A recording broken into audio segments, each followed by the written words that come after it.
here for Airsoft.info, and this is the support class loadout with the Russian SVD.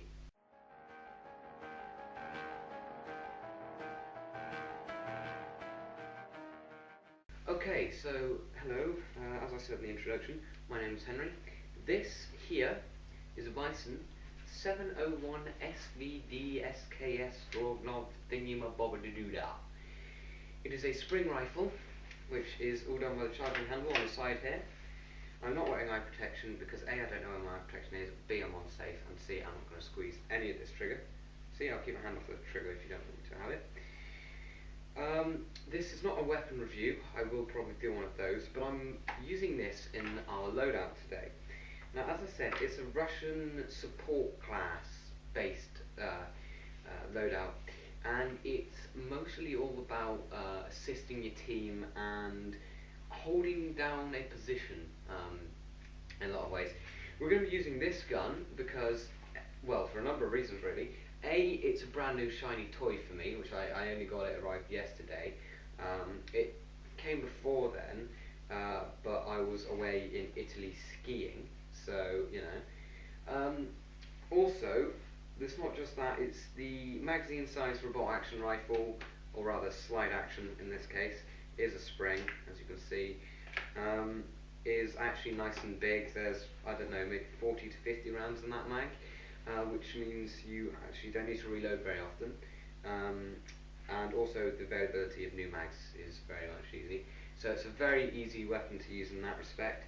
If there's anything wrong with it mid-game as well, you know, you can just open this back off and change things. You can get new covers, you can use AK covers, and it's adaptability and reliability in combat.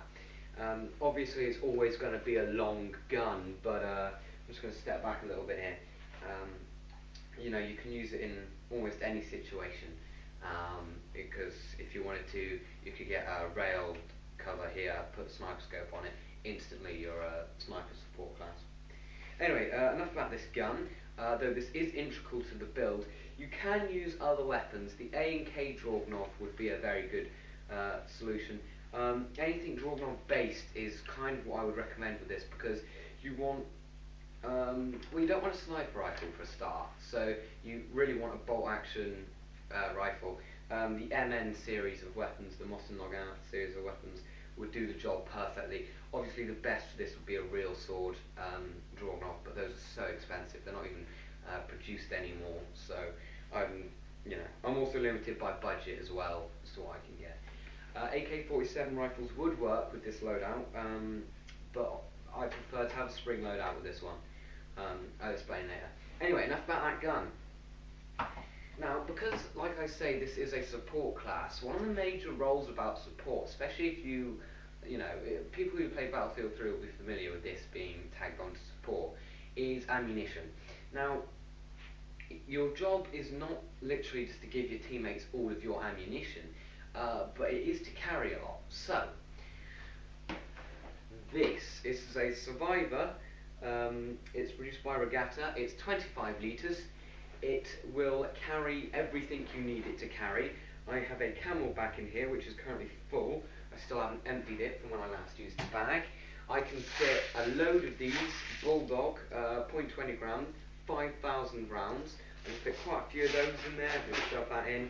I've got wheels down there. I mean, you can fit lots of big bits of ammo in this main open compartment here, which opens most of the way down, unlike some other bags. This isn't an Airsoft specific bag, it's just like a walking bag. That's good because it means it's not very expensive, it's only like £30. It doesn't have molly built in, and it doesn't have like special stuff that's very helpful, but it's got a nice big padded back, it's got a lot of room, and it's just really, really helpful. You can in fact set up some weapons to attach to do the hiking pole slots, depending on what kind of gun you have. Won't work for M16s, but it will work for other things. Okay, so now you've got all of your main ammunition in here. That's good, well done. You've fitted some ammo in there. Now we're going to open up this here main pocket. This main pocket is the central one. It's smaller, but it is a good size. Now there's a good reason that I'm going to use that main pocket. If you'll give me a second. That main pocket is going to house our magazines. Yes, I just did take this off the SVD. Bang, there's a mag in there. Now, this pocket I'm using for this instance because, like machine guns and things, magazines, whilst they won't fit in the front, all the other mags will, but you'll only really be able to carry 3 to 5 magazines in this front pocket. So by carrying magazines, speed loaders, and even the smaller bottles of ammunition, emergency bottles, they can all go in this compartment. And finally, in this last compartment here, the smallest compartment, this is where you're going to keep your tools, okay? So when your teammate, if your teammate's gun has gone down, you can keep tools in here and you can get that working again. Another thing to note, which I did forget, attachments will go in this main pocket here. So for example, Will's sniper rifle is right there. If he didn't want to put the bipod or the scope on it, I could carry the scope or the bipod in here, and then if we decided at one point, okay, we need to swap from a bolt action squad to a sniper squad with a spotter, which would obviously be me, we could get those attachments out, put them on his gun, and he'd be instantly changed role. And because we've got the tools in this main pocket, this front pocket here, we've got the equipment that we need to be able to do that. And that's something that you always need to bear in mind. It's not just about carrying ammo, it's also about carrying the tools and the magazines and the attachments. So that is very important. Another thing to note that will always be essential, especially when you're using this support class, obviously you need ammunition, but I would recommend black or green ammunition. This is because unlike black ammunition, unlike white ammunition, is very, very difficult to see in most environments, unless of course you're fighting in a giant white room, which would be pointless. So black ammunition is really helpful for being a support class. There's a good reason for this. As a support class, you will very soon find that the enemy is trying to shoot you, because of course you're resupplying your teammates. They don't have to stop and speed loader when they're holding down a position into their mags. You can just say, here, you can sling down your bag. That's one of the things that I do like doing if I'm playing a game. I'll have my bag, I'll put it on now. I haven't got time to do up all the straps and pockets and things. But like, if you watch our Nemesis video, you will see me and Edward running out onto the front lines at one point. And I don't know if you see it in that shot, but I generally just carry the bag, one strap. You make sure you've got the straps done up as high as possible. This is because A, it will keep it tighter to your body, so it it doesn't move around too much when you're not that jumping for whatever reason. That will just like keep it onto you. Because now, if I do this, my bag doesn't come off, it doesn't get in the way, it just stays there. And when I really need to, the bag's down at my hand level. Now if I was in a real rush, I could do that a lot quicker. You can kind of just go from being on your back like so, just doing quick movements. You have the bag in your hand, you drop it on the floor, and then your teammate can go and grab the stuff out of there, and you can keep shooting to cover him. Now that's one thing you really need to worry about. Now another important thing about this class is that using the Stroganov, we're going to be using the supplied sling. The sling supplied with the Bison 701 is actually not too bad. It hasn't broken on me yet, and it's gone through quite a bit of, with picking up the entire weight of the gun on a jump. And so it's pretty tough, but we're going to keep that on. Now, we're not actually going to be wearing the sling, as it were. We're going to be having the weapon like this, or maybe like that if you're running, just holding it there or down there. You're not actually going to put the sling on you, in part because this sling, unless you need a lot longer sling really with this weapon, because if I show you, that is all the give that you'll get at the back, and this is the stock, so you have to have it around your neck and front arm rather than your firing arm and your neck. Alternatively, you can just have it around your neck, which works rather well. It's more of a carry handle, this one, than a combat sling. But this is still going to come in very helpful. For example, if I have, say, this bag on, and I have an objective, I have to carry that objective by hand, I'm not allowed to put it in my bag, say, for whatever reason, I don't know. You can, of course, with this bag, attach things to it. Yeah, it's a bit difficult to get both hands back on when you're holding a gun, but that's just because of how tight I have the bag. Okay, so this ammunition here, it's on the snooker table here, I don't know if you can see that. I've got my gun, bang, bang, I've just shot 2 guys, and I'm now right in the way to get the objective. If I pick up the objective, that's good, I've got the objective, but then I've got a massive ass rifle in the other hand, and running away like that, with 2 giant objects, is going to be a challenge. So, what am I going to do? Well, in this instance, I have my rifle sling on me, so I can just quickly sling it over my head and shoulder, and because of the way this draw knob has been built, the draw knob will just sit here at my side. Obviously with the safety on, barrel facing upwards, so if for whatever reason it does discharge, it doesn't shoot you in the foot. That's something that you'll know if you have fired real guns. I've now got 2 hands on the objective. It means I'm less likely to drop it. It makes it much easier to run if you've got one hand free. And if you have a sidearm, which I do not have, but I will grab a pistol. Anyway, it's not an airsoft pistol. It's literally just a random pistol on the side. It's an old like broken Luger from when I was like a small kid, using it for the film Hawkeye. But say I had this, if I had like a holster on me or something, I don't actually have a holster, so I'm just going to chuck it in that pocket. But if I needed to pick up the objective quickly, I could pick up the objective and have my revolver, or not revolver, a Luger in this case, and just be ready fighting the enemy with this in one hand, my pistol in the other. That's why we have slings. That's why a lot of people will bring slings with them, because it's a lot harder if you've got like an M16 or something to be holding this in one hand and the M16 in the other and trying to shoot people like that when you don't have a sling. So that's why we have the sling. Now onto the clothing. Clothing is not very important with this class. I'm using a USAF greatcoat. I would like to be having a Russian one, but this one has served with the Russian Navy for 10 years in surplus. The guy basically, long story short, some guy was on one of these icebreakers during, I think it might have been just during the Cold War or something. It was in a surplus store in Canada, and they had USAF greatcoats that were surplus. Something had gone wrong with his. He bought one of these and used it for the rest of the time that he was in the icebreakers, naval icebreakers, to help move submarines, supplies and battleships. And then it got into my family through my grandfather, who worked in GCHQ. Anyway, I'm wearing one of these.